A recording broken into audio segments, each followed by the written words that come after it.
nós já tocamos há muitos anos, né? Eu e a Olga, nós trabalhamos durante muitos anos na USESP. Eu hoje não estou mais na USESP, mas tivemos uma grande parceria. Me lembro que tocamos, nossa, tanta coisa já, né? Sonata de Franck, tocamos a primeira de Forré. Sim. Tocamos Schubert também, né? Também. Tocamos trio de Tchaikovsky, que foi divertidíssimo. Enfim, depois de tocar muitos programas, nessa pandemia está todo mundo aí gravando coisas. Eu também produzi alguns concertos online, gravei diversas sonatas com outros pianistas, e a Olga também começou a ter uma produção intensificada, né, nessa pandemia. E aí ela entrou em contato comigo: poxa vida, vamos fazer alguma coisa juntos? E aí a gente começou a procurar um projeto. Aí achamos vários projetos, na realidade. Projetos todos interessantes. E de repente surgiu essa ideia da Olga de gravar uma sonata de Mozart, que é a sonata que ela disse que causava nela um grande impacto, uma grande emoção, que é a sonata em Mi menor, que de fato é uma sonata muito especial do Mozart, que nos leva a uma grande introspecção. Na realidade, eu acho que ela tem um recado muito especial, especificamente essa sonata. Você sabia que essa é a única sonata em Mi menor que ele escreveu, entre todas? E ele escreveu por ocasião do falecimento da mãe dele. Não é à toa, né? Que causa uma certa comoção, pesar, né? Na realidade, nós não temos uma gravação de todas as sonatas de Mozart produzida aqui no Brasil. E você não tem no mercado assim uma enxurrada de gravações de sonatas de Mozart, principalmente integral. Quem é um louco que vai gravar todas as sonatas de Mozart? São muitas sonatas. Então veio essa ideia que... Agora, para realizar esse projeto, você necessita ter um pianista com especificidades, né? Elas são pianísticas, para começar, não são sonatas assim super bem distribuídas entre piano e violino. A parte de violino é difícil, como tudo de Mozart, trabalhoso, trabalhoso, mas elas são pianísticas, são sonatas onde o piano trabalha muito. E tem uma particularidade, né? Mozart, ele deu continuidade a toda uma tradição de compositores que respeitavam justamente um estilo tradicional, e ele era exímio no piano.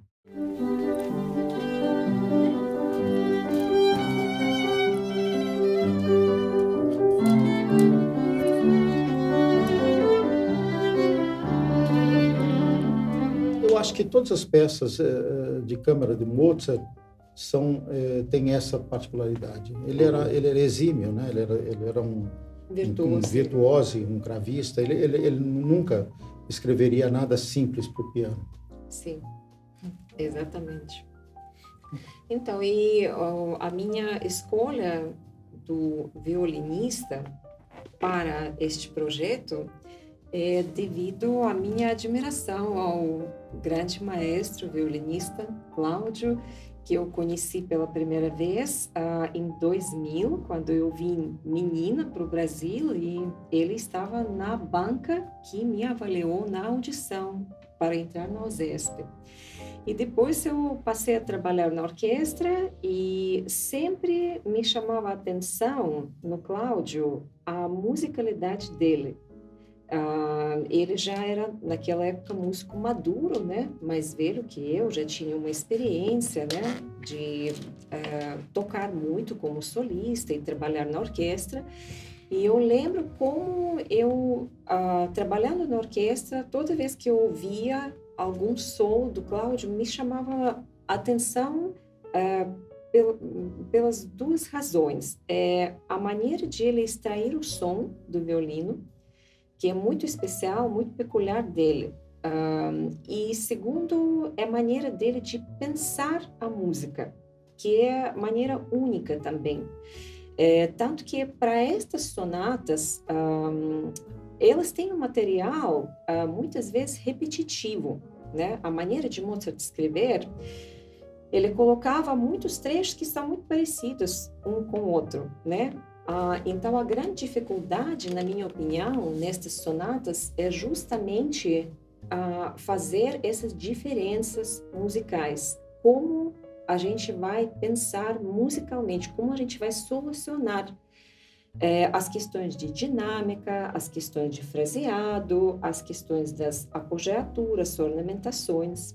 Então, no Cláudio sempre me chamou a atenção essas duas coisas, e até hoje eu não parei de sempre ficar atenta às indicações que ele faz. Quando ele soluciona algum fraseado, termina uma frase, né?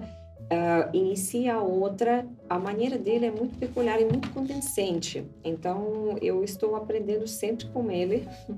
E ele é uma grande referência para mim, sempre será nessa questão da musicalidade. Será que ele pode fazer um pouquinho mais com o espírito? Sim.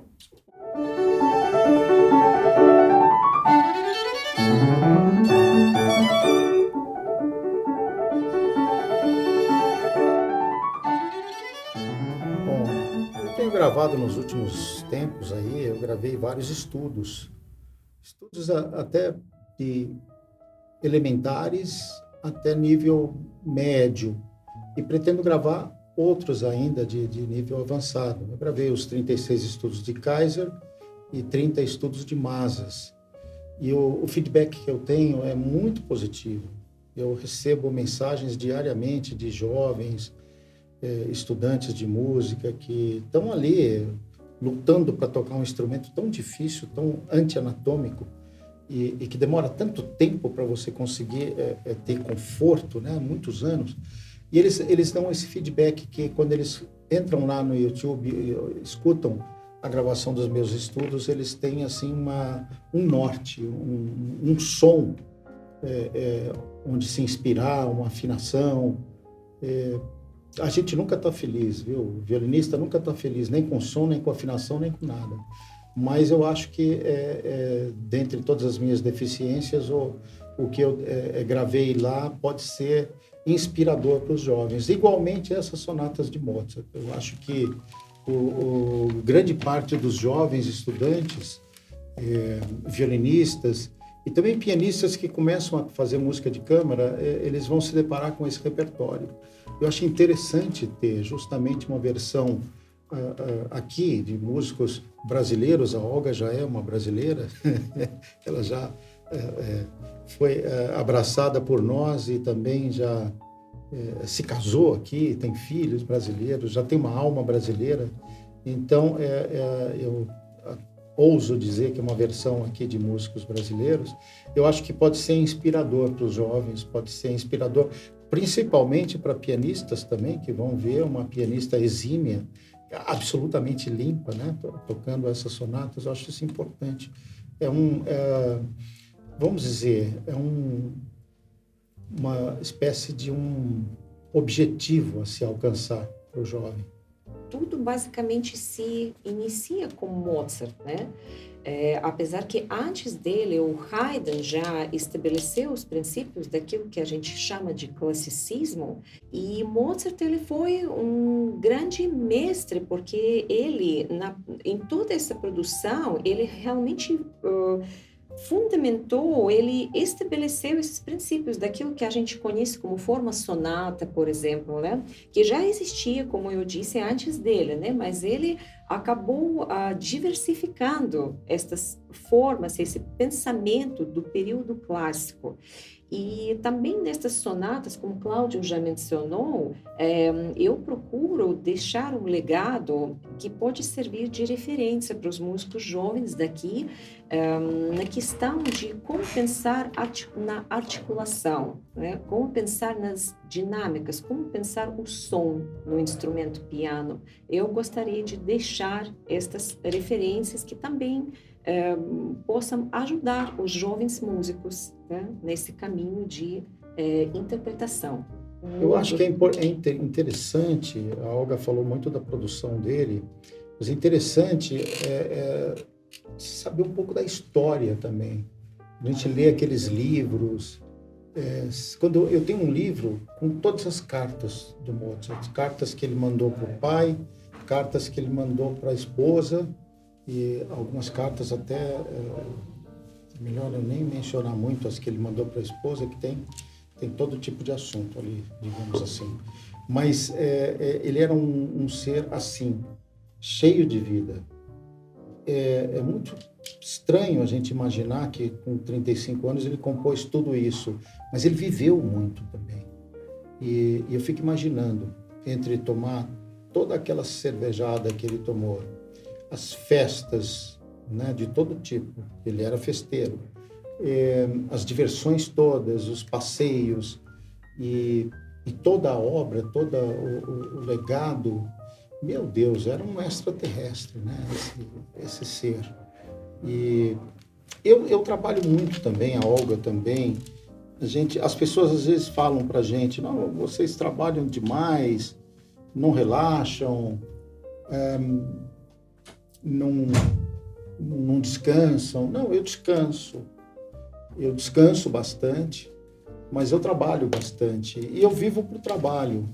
Mas eu também vivo para minha família, eu tenho amigos, tem pessoas que me acompanham desde a época do ginásio, tem professores meus que vêm nos meus concertos, têm contato comigo ainda. Quer dizer, eu sou uma pessoa agregadora, mas eu trabalho bastante também. E trabalho todos os dias, produzo todos os dias, toda semana, todos os meses. Eu sempre tive uma produção grande. Mas tudo que eu faço não chega perto do que Mozart produziu. O aspecto mais legal que eu acho que a gente poderia começar a pesquisar agora, todos vocês que nos escutam, é como ele aproveitou a vida, como ele foi feliz, como ele produziu com felicidade, com plenitude. E é algo que a gente pode observar e aprender. É o que eu procuro fazer, sempre fazer com alegria. O músico tem sempre uma inquisição, tem sempre uma autocrítica inquisidora. E tudo bem, isso é que nos move com destino à perfeição, vamos dizer assim. Mas eu acho que, ao mesmo tempo, existe uma questão do prazer, de aproveitar. Então, hoje eu tenho uma gravação para fazer, tem um microfone que é um tanto quanto assustador, inquisidor, mas eu vou nem ligar para ele. Eu vou olhar para a Olga, ver como ela toca lindo, vou tentar tocar o mais bonito possível e vou ter um dia muito, muito lindo. Bem, na minha opinião, e o que eu queria destacar, eu acho que o Mozart contribuiu para a humanidade com o exemplo de criatividade.